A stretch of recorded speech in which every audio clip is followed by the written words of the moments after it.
she's in my studio class, but she's also in my business and professional, what is it, business professional practice class, which is normally at this time. Yeah. It's nice to meet Nice to meet you. you Thanks for too. being my audience. Of course. So Justin, what are you gonna do when you graduate? I want to go into a commercial practice. Okay. Find a commercial firm. You wanna be in Baltimore? Ah, Where are you I don't from? know. I am from here, from Yeah. Baltimore. I think I want to move. You think you wanna move? I don't Where know. would you go if you found out? I say DC. I'm DC. close, Yes. but not too far. Yeah. Well, that's close, but not too close, right? Yeah, it's not too close, but it's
coming up for,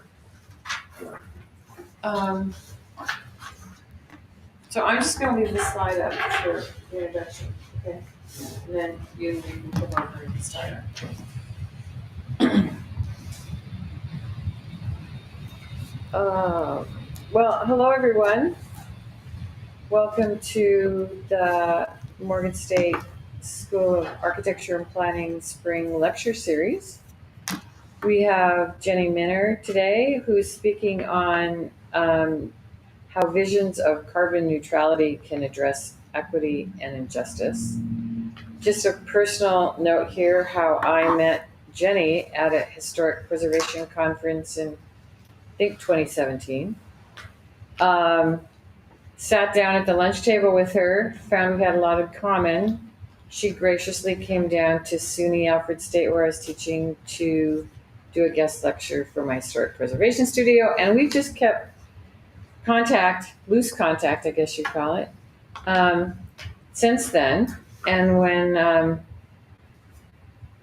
I was reached out to for for a nomination suggestion for the lecture series, I immediately thought of her because she's doing some very interesting stuff. On a less personal note, Jenni is the Director of Graduate Studies and an Associate Professor in the Department of City and Regional Planning at Cornell.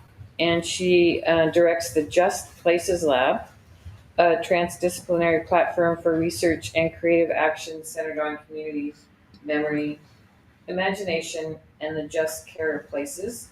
And she teaches and conducts research related to land use and spatial planning, methods of planning for more just, sustainable, and circular cities, and historic preservation planning. So there's another paragraph here on your expertise, Don't read but I'm going to let No you. one needs to hear that. I'm not going to go that far. So with that being said, Jenni, let's share what you've got.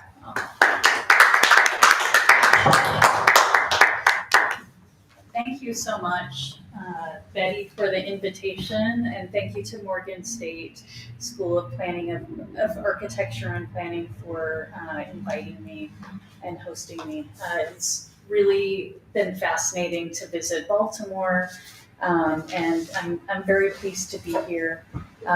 As Professor Terrell mentioned, I'm visiting from the Department of City and Regional Planning at Cornell. I am the Director of Graduate Studies, so if there are any students in the audience who are interested in graduate studies in city and regional planning, historic preservation, at the master's or PhD level, please reach out. We have some fantastic programs.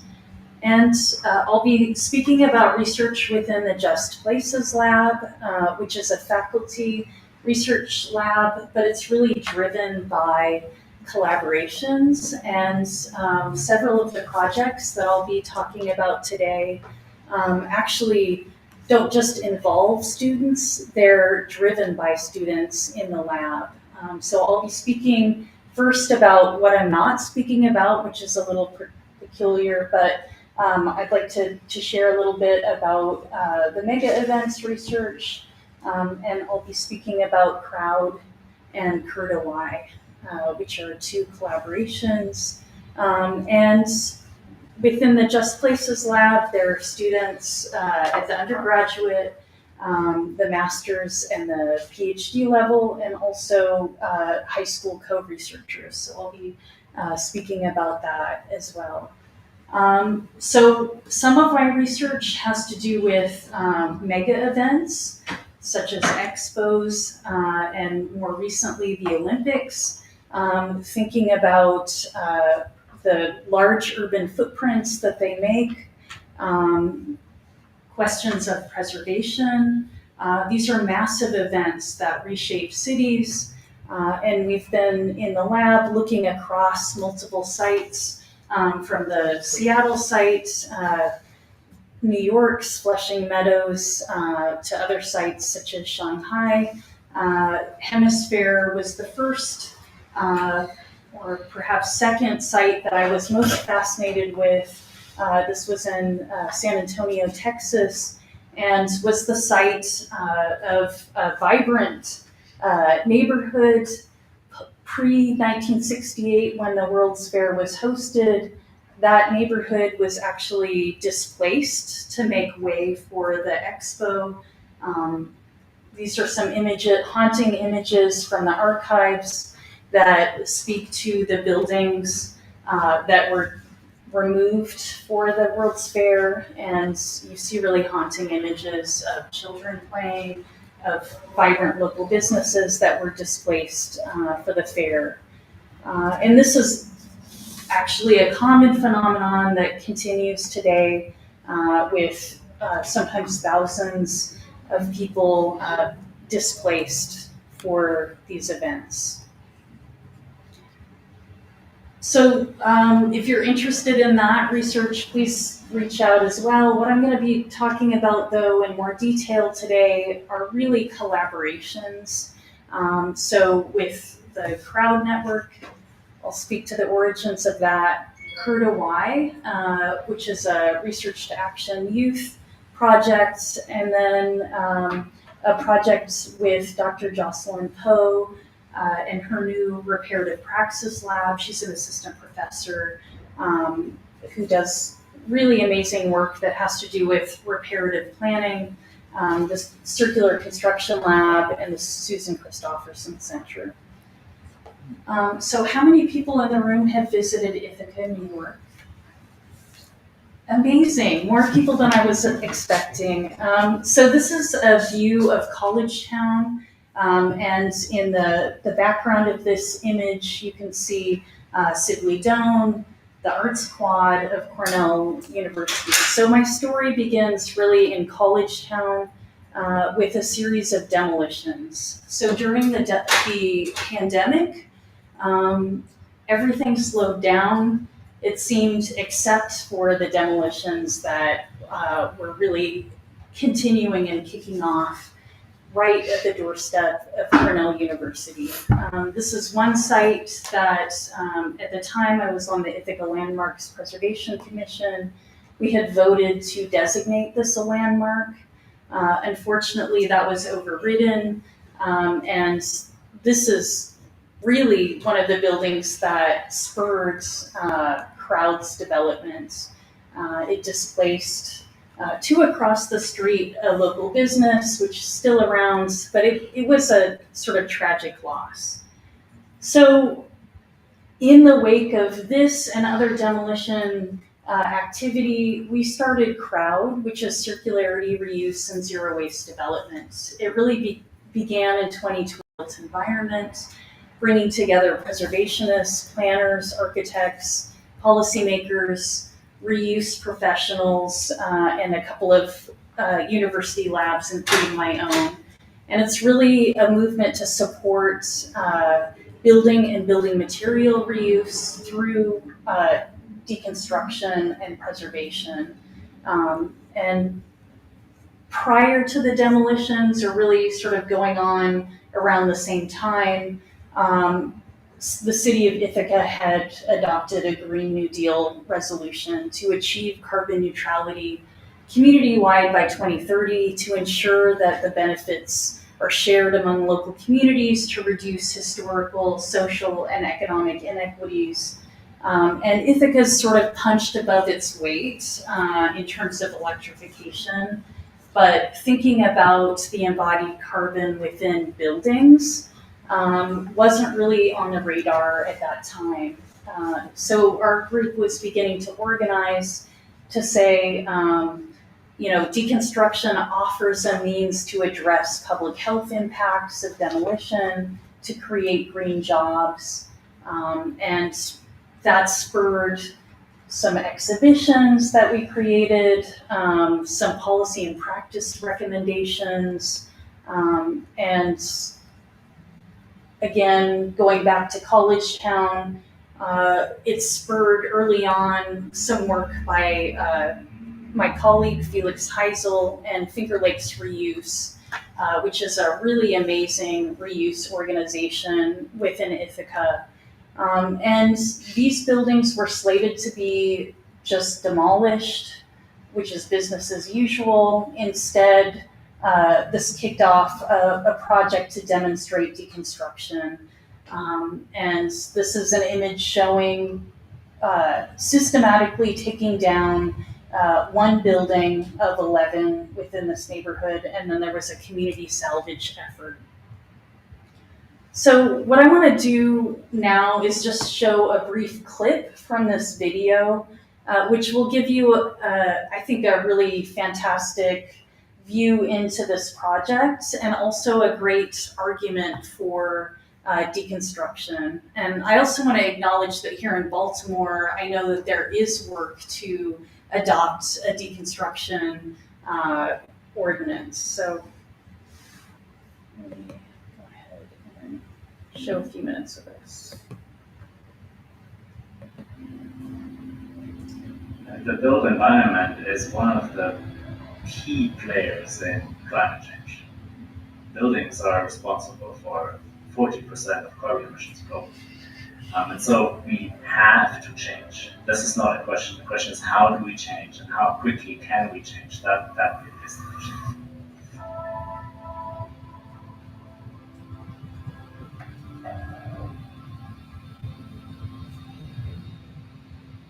I'm really into trees, and to save this beautiful 100-year-old oak chestnut, 8-inch wide chestnut boards that are 12 feet long, with gorgeous grain. I mean, it's something you can't even get anymore. Beautiful fir. The structural lumber that was in these houses is, I think, invaluable in a sense. If we tear down a building in 1-2 days, just putting it all in a dumpster, carrying it to the landfill, that is cheaper in terms of how many labor hours you put in and what kind of equipment you need, but we carry societal costs that result in climate change.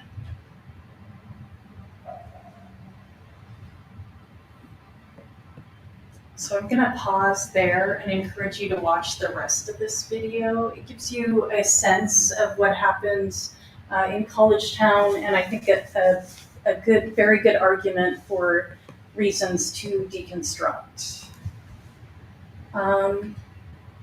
This is another example of first, a very important historical structure in Auburn, New York. This is an AME Zion church that is historically significant, was extremely significant to the community, unfortunately fell vacant, as many structures do. And let me just give you a sense of the interior of this really remarkable, beautiful building. Harriet Tubman's nephew went to the congregation years ago. It later transitioned to an AME Zion church that was really vital to the community. And as you can see within this video, there's really beautiful beams, beautiful materials, circular pews, really unique and special memories associated with this church. So this is during the pandemic era, Crowd worked with the city of Auburn to think about building reuse scenarios and also deconstruction as an option. And in the process,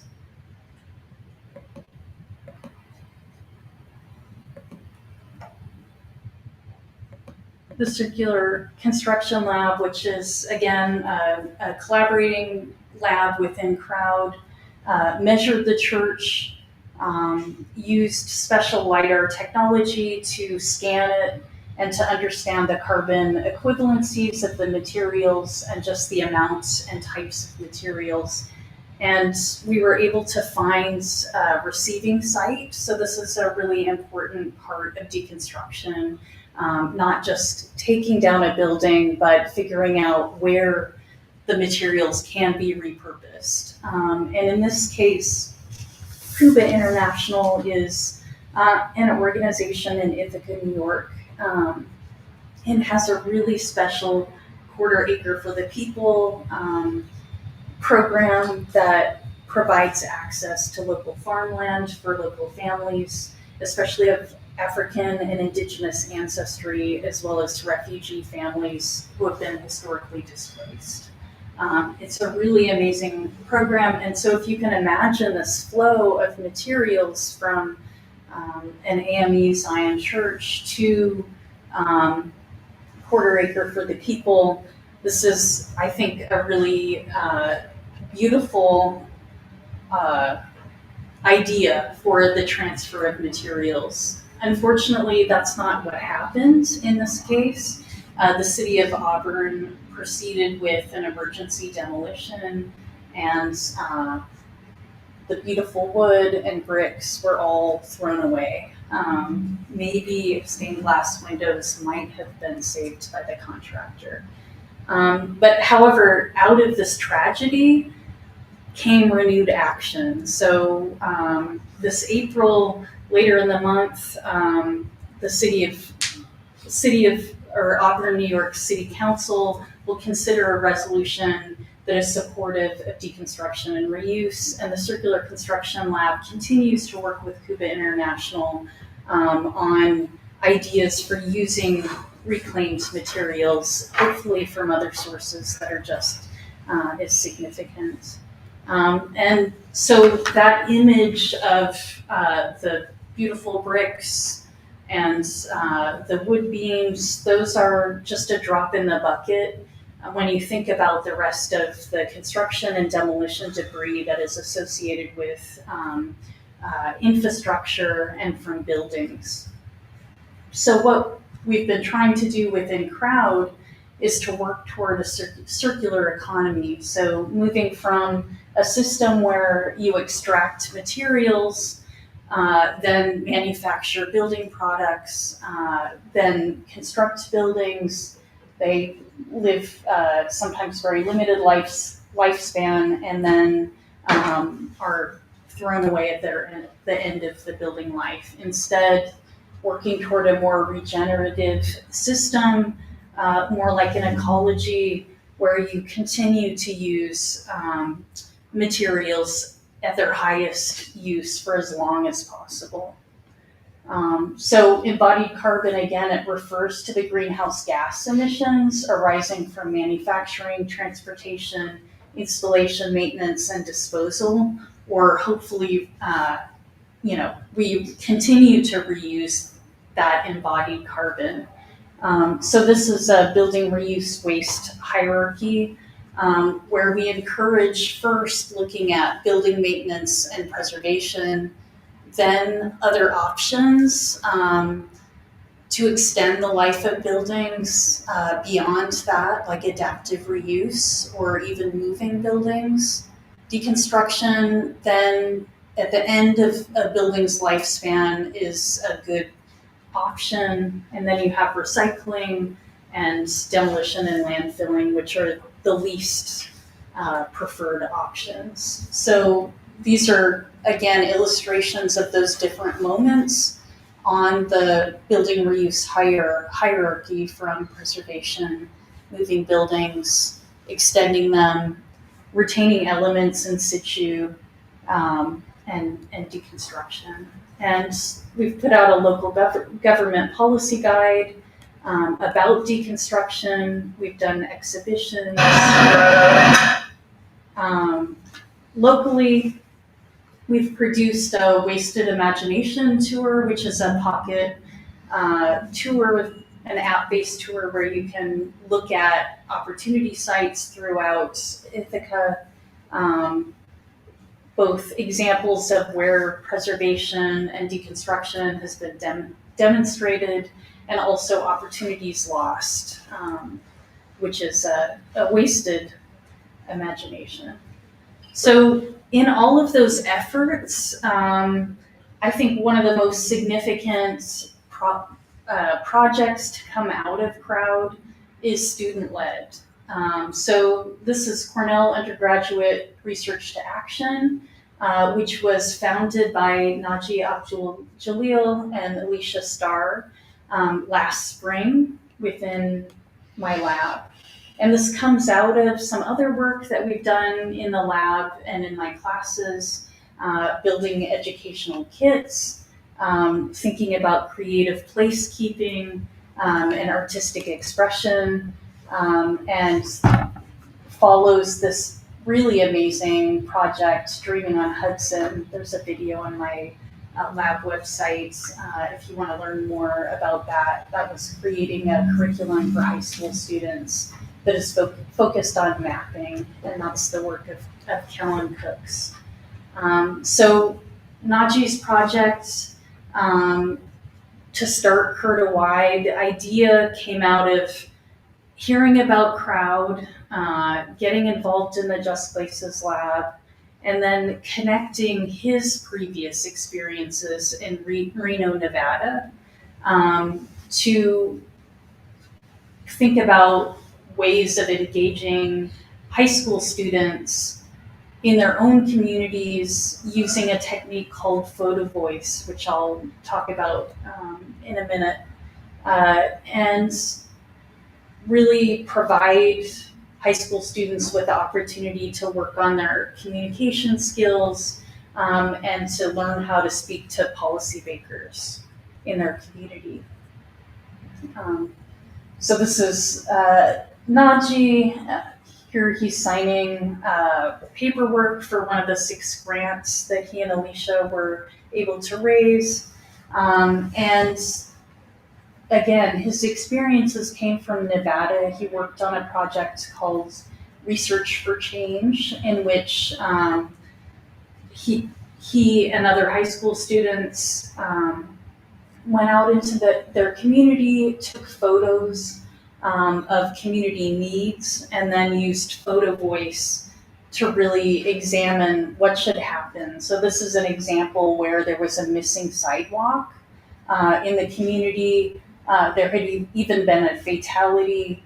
They were able to organize to get a sidewalk built as a result of these efforts in Research for Change. So he really brought that model and paired it with the idea of working toward reuse, a spectrum of reuse in the community. And these are some of the high school co-researchers from the first cohort. Really amazing high school students with lots of different interests. And this is the University Student Leadership with Curta-Y. Many of the students coming from urban and regional studies at Cornell, but also from physics. So it's really pulling from across the university. And this is a Masonic temple, a vacant building that is right across the street from Binghamton High School, one of the 4 high school schools that the co-researchers came from. And early on, this was identified by Najee and the high school students as a building of interest. So we explored the building. Importantly, we got permission to go into it. It was in a lot worse condition than I really realized. It was a real adventure to go into it. So we went in with video cameras and photographed it and used, again, this Photovoice technique, which is really a process where you identify issues and opportunities, and then there's an interviewing process. So it promotes critical dialogue and knowledge about important issues through group discussions. And these are sample questions. They're actually very open-ended and simple questions, but it's a way of really looking deeply at an image and beginning to share with another person, what do you see in the image? What issues are present? What questions do you have?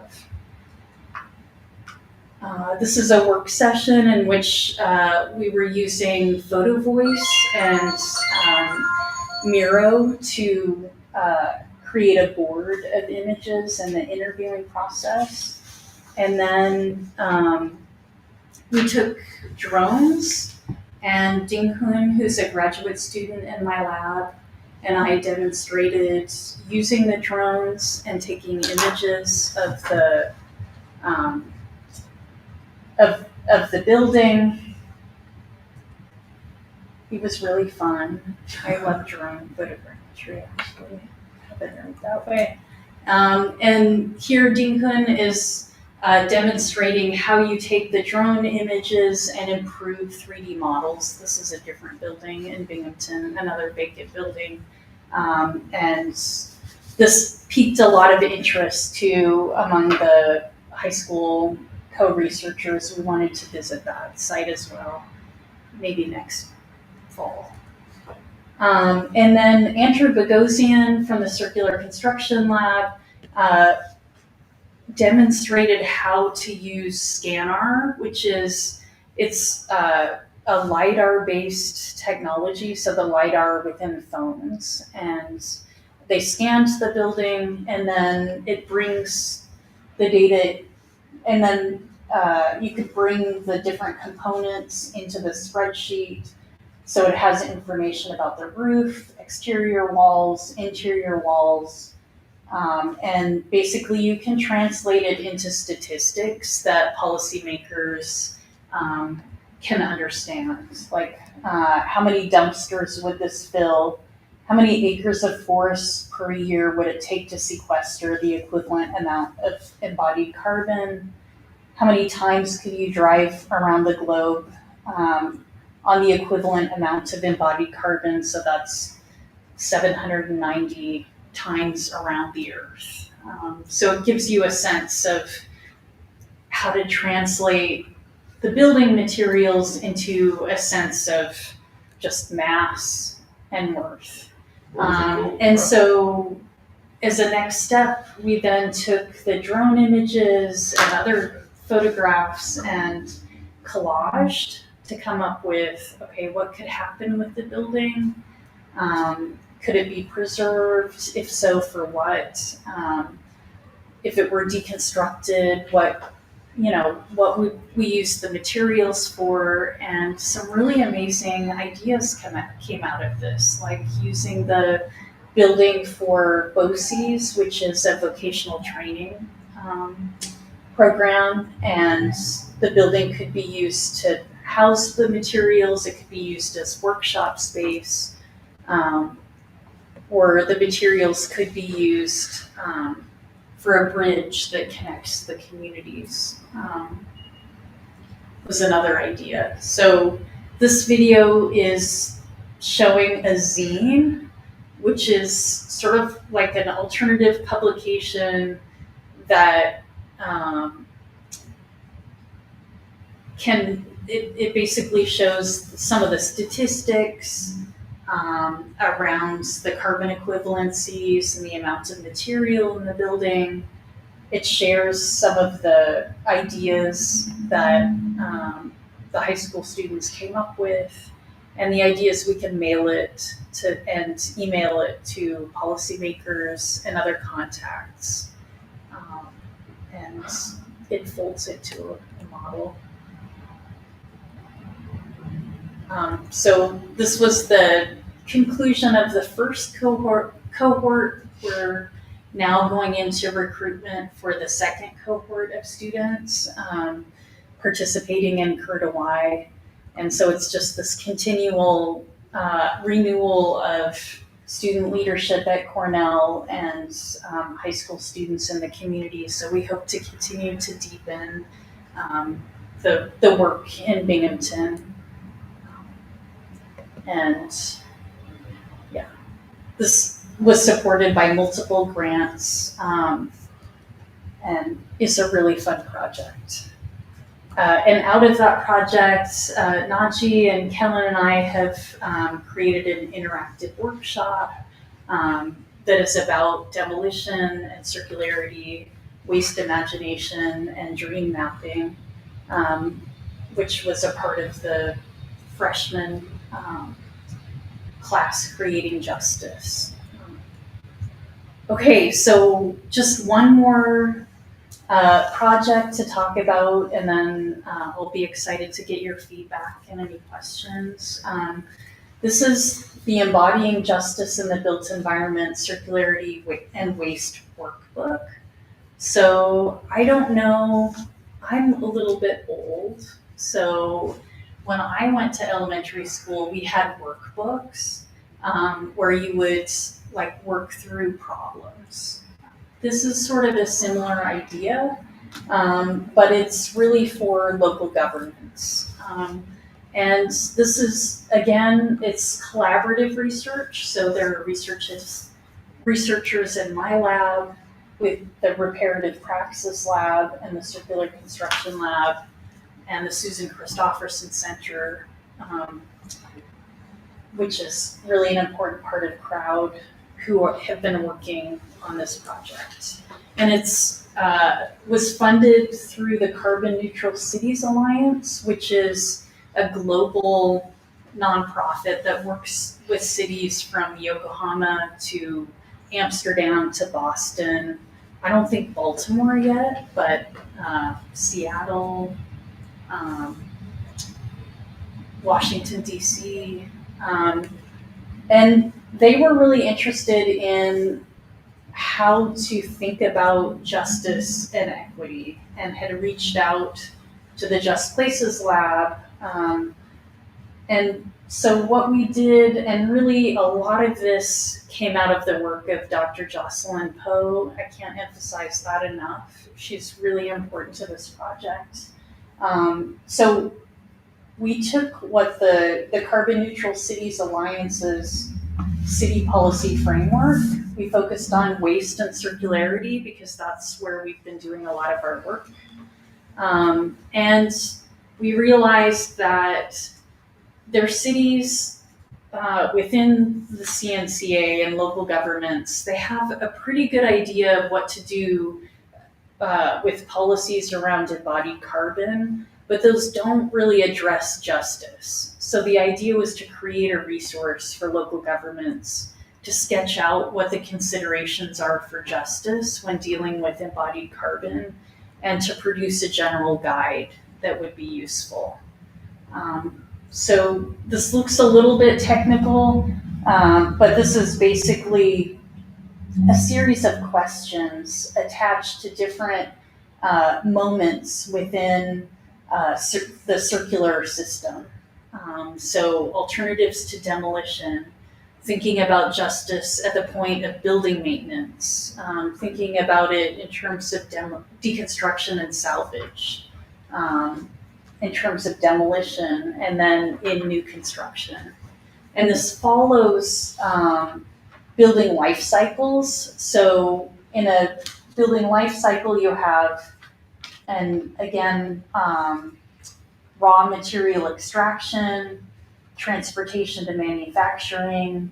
Then you have the construction stage where you assemble a building, the use stage where you're using it, repairing it, refurbishing it, and then end of life, which theoretically, hopefully becomes circular.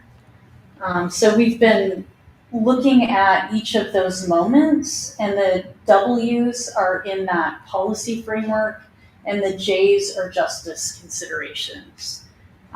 So within the book, the workbook, we talk about injustices within the built environment. I mean, the whole way that cities have been planned has been built on injustice, from dispossession of land, going back to the foundations of the US, to uneven capital distribution, to discriminatory zoning. There's so many ways in which injustices have been perpetrated.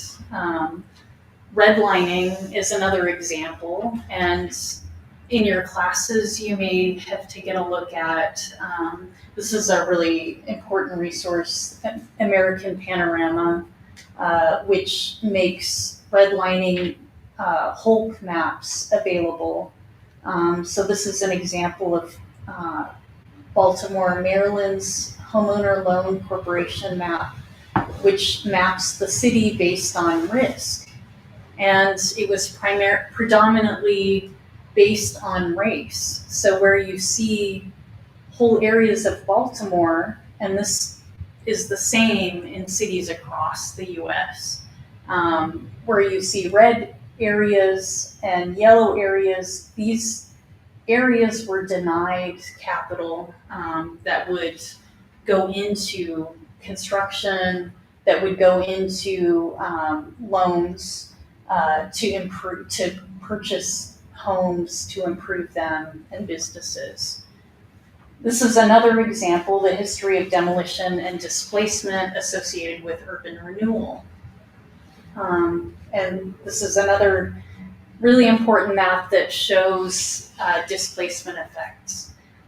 And then there's injustices associated with the continued creation of the built environment, and that involves harmful processes of creating new construction materials, construction injustices, etc. So there's so much, both past and present, to think about in terms of injustices. So this workbook begins with a series of principles defining embodying justice, and then a framework.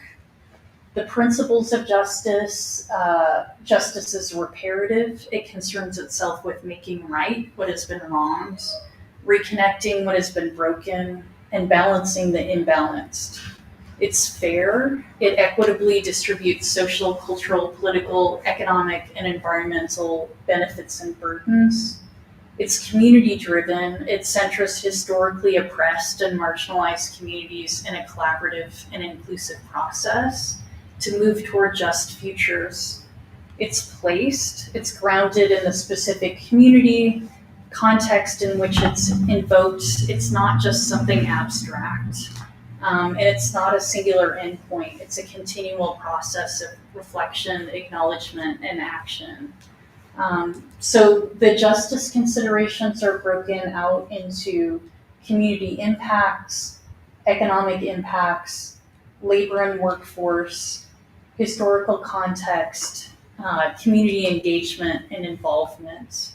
And throughout the framework, again, there's alternatives to demolition, resource management, and new construction. And the format is really a series of questions. And there's a sort of code so that if you're primarily looking for justice considerations regarding community impact or historic context, you can see where those questions really focus. And towards the end of this workbook, there are practice stories. These practice stories come from both local governments and community organizations. So on the left-hand side here, there's Rehabarama, which comes out of the city of San Antonio, which has done really amazing work having to do with access to repair, and the Esperanza Center for Peace and Justice, I hope, will be soon added to the workbook, also from San Antonio. And here in Baltimore, Black Women Built Baltimore is included as a case study that focuses on providing generational wealth creation through home ownership and rehabilitation, and is a really fantastic program that my colleague has researched, and we're really happy to include within the workbook. So with that, I'm gonna say thank you so much again for inviting me, and I would love to answer questions and get feedback. So thank you.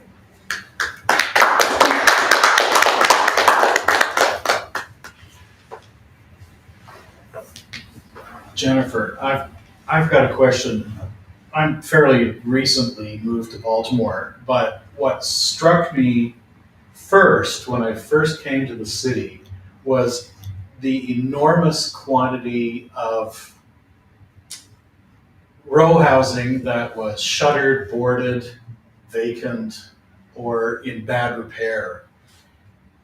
And then I hear on the radio debates about the central harbor district and changing public use land into private ownership and building more residential skyscrapers.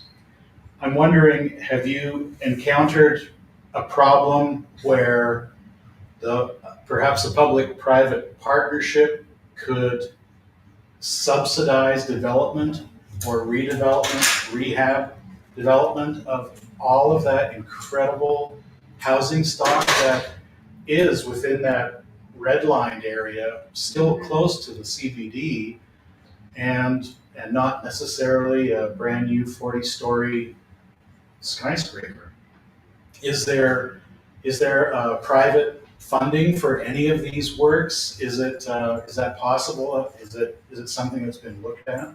That's a great question, and I'm going to recommend to the lecture series to invite Ernst Valerie, who is a real estate developer here in Baltimore and works on just those sorts of questions of how to get equitable reinvestment within Baltimore neighborhoods. I'm not an expert on Baltimore. I would look toward the experts really that are here in the community, and I think Ernst is definitely one of them. I think generally it's important, more generally it's important for cities to look at certainly public-private partnerships can be opportunities.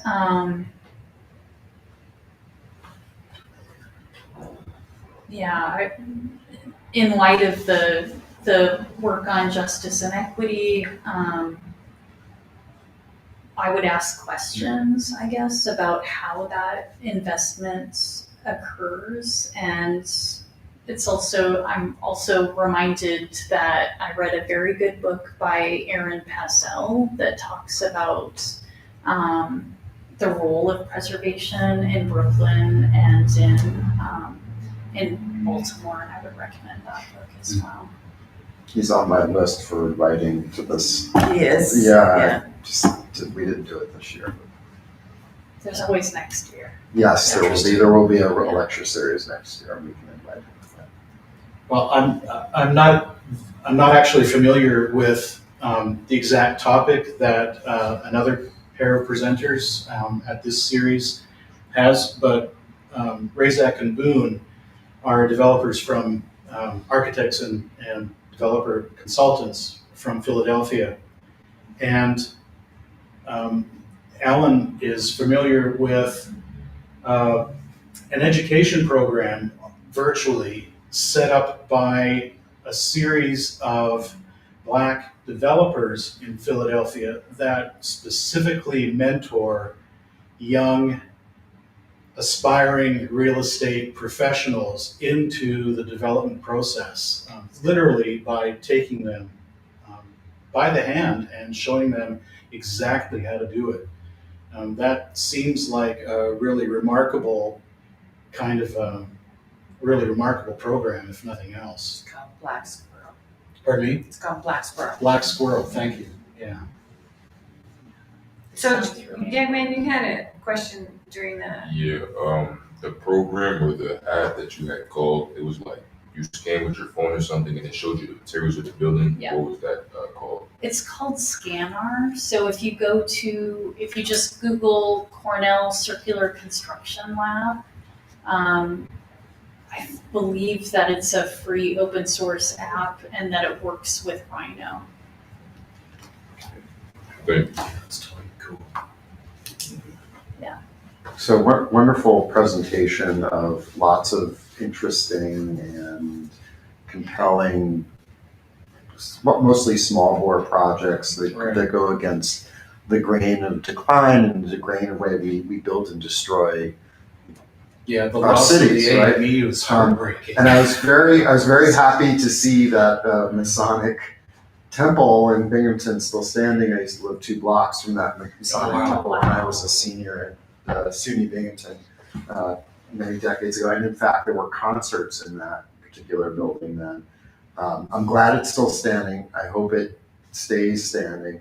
And I guess my question is about tactics and emergency demolition orders, because that seems to be everywhere you go. Every city that has declining areas and people are coming together to save X, Y, or Z buildings or neighborhoods, and all of a sudden an emergency demolition order wipes out the building and wipes out like 2 years or 4 years or however many years of advocacy. And clearly the AME church was suffered Yeah, from I mean that. that's a The great. city fathers It's a didn't want beautiful that fight. building. That's a beautiful building and a great example. Yeah. And I know in the places I've studied, including Buffalo and Philadelphia and Detroit, that's been a weapon on the side of demolition. And I'm wondering, is there anything in these kits, or is it an aspiration to say, this is what you do when the owner of the building files for an emergency demolition order, right? Because in Buffalo, what the advocates do, and they haven't been entirely successful, as soon as they know there's an order, they go to the office. They literally go to the physical office of the person who signs the order, and they beg. Like they say, give us 30 more days or 60 more days, or we'll go out there and we'll make sure that the bricks aren't falling, right? And I thought, that's better than sitting at home and lamenting it after it's done. But maybe something more can be done, and I'm wondering if there's any experience that you can talk to about that, if at all. Yeah, I mean, what we're trying to do with This is great. This is a great is to example. really be proactive to get cities to think about how building maintenance and preservation is really integral to climate action. So they can be leaders in climate action and climate justice when they start to work towards this. And some of my colleagues, I had a speaking engagement at University of Texas at San Antonio, and a colleague has been working in the West Side neighborhood of San Antonio, looking at code enforcement issues and testing, basically using machine learning to process street view images and look at, create a likelihood score of where demolitions may occur. And then has created an app and I got to walk around with some of his students to ground truth the results of that model. And basically what they're trying to do with the technology is to test whether there is a form of racial discrimination in code enforcement within that neighborhood, the West Side neighborhood, and then work toward addressing code enforcement where basically homeowners aren't given enough notice. These sorts of quick enforcement efforts are happening, and meanwhile, San Antonio, other agencies within city government are doing really progressive things with Rehab-A-Rama, and so it's really, trying to get city governments to think more holistically and think more specifically about how demolition is occurring and where they can begin to intervene. Because it's really hard to stop those demolitions in Buffalo once they're ordered, and you can't have lawsuits for every building, and those lawsuits are more likely to happen for certain resources than others. So I guess my answer is we're trying to to make this encourage renewed thinking at the city scale. So you're educated. Yeah, It's good to be proactive and to create a larger environment where people understand that there's a kind of continuum of outcomes that has a carbon cost and other social, environmental, economic costs, and that there actually are options along the way, right? Like if you absolutely can't save the building, maybe you can deconstruct it, right? So, but interesting in Detroit is like its own extreme case of decline, right? And all the demographics show that. I don't have to get into that, but we, meaning the collective powers that be, including mayors and governors and the heads of economic development agencies and people who educate people at universities like this, like we've spread the gospel about code enforcement and taking down the nuisance buildings and showing that once you take the buildings down, that you have recreation space, stormwater runoff, you have higher property values, which I don't actually think is the case, or if it is, it's a very marginal gain in most cases. So there's a lot of education that needs to happen, because I think lots of people who live in these neighborhoods where we might show the building that we're trying to save, or the building that went down that we couldn't save. Other people, if we walked around, we would find people say, that's a building that's an eyesore, it's dangerous, I don't want my kids playing there, I don't, bad things happen in those places, there's rats, there's broken glass, so on.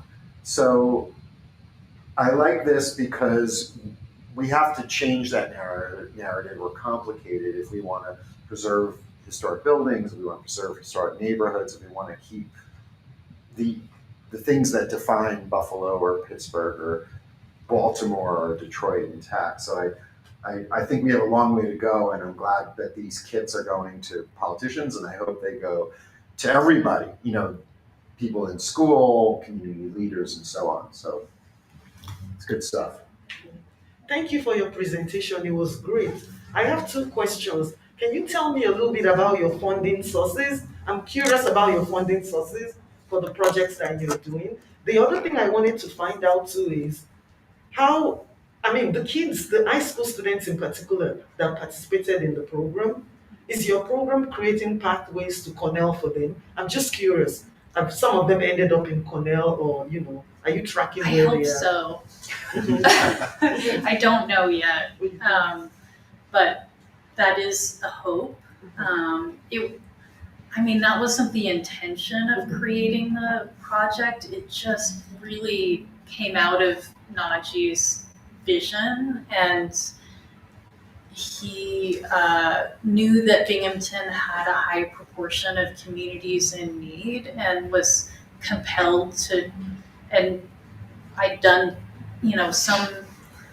made some connections at Binghamton University, and so, but I think an important and I should say originally his vision was to work with high school students and also think about deconstruction as a potential path. But I think what the Kurdawai really began to excel in is actually, professional work, like pathways to architecture and planning. And I guess I'm really excited about that aspect of the project. And then going back The to funder, your first question about who's the funder?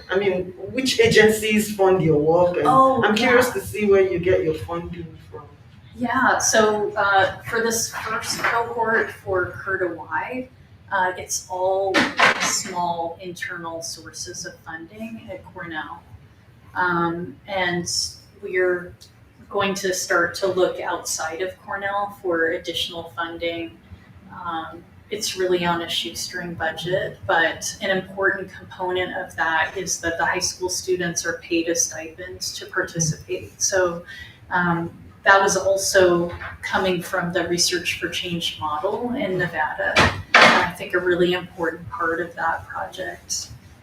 The workbook came out of the Carbon Neutral Cities Alliance, and there was a Cornell connection there. So a former student and alumni of our Master in Regional Planning program actually founded that nonprofit. And so he had been looking at, well, what are students doing now? And he saw the lab. I'm really flattered and reached out and wanted to do something. So, and that also has a pretty small budget, but we hope to continue to work on other phases in the future. And then Crowd is interesting because it's a network. So it's not really its own organization. And it's really amazing because, you know, we started during the pandemic. It was a series of Zoom calls, and it brought together community leaders from Finger Lakes Reuse, from the Susan Christofferson Center, Historic Ithaca, really this alliance of preservation and reuse organizations. And then it began spreading throughout New York State. So now we have people from state agencies who are coming to the Zoom calls and involved. State agencies, local governments, community organizations, and so we've sort of hived off into different efforts, and then those different efforts sometimes are funded. So I have another appendix slide. This is another project where we're using something called agent-based modeling to understand developer and institutional choices along a spectrum of reuse. That I got a grant from the U.S. National Park Service Center for Preservation Technology and Training, and that's with my colleague who is in an architecture, who heads the Real-Time Urbanism Lab, which is another architecture lab at Cornell. So those are the eclectic set of sources. You know, we have a faculty member here who's like looking at deconstruction also. I wish he had been here, but you guys, I think, are further along, at least more organized than he is. But maybe I'll email you. I'll connect you. Maybe there's something, because he's got his finger a little bit on the pulse of what's going on here. So it might be interesting. There might be some common ground there. That would be great. Yeah, he's an architect. That's awesome. And if you've got a spare couple thousand square feet of brick, You'll gladly take I'll them. gladly take them. I have to think about the transport cost in terms of Instead of carbon, yeah. theoretically, you're Of course. supposed to get things as Yeah. close as possible Yeah, to if the it could source, evolve but better than a probably won't landfill. work, but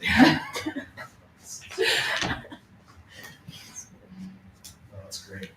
I'm still shattered that the Zion AME church went Okay. down. And this It is tragic, and there are other really important, beautiful churches all over upstate New York and in New York that are eminently in danger of demolition. So. Well, thank you, Jenny, for coming and sharing with us today. That was a really enlightening presentation of what you guys are doing. yeah, thank you.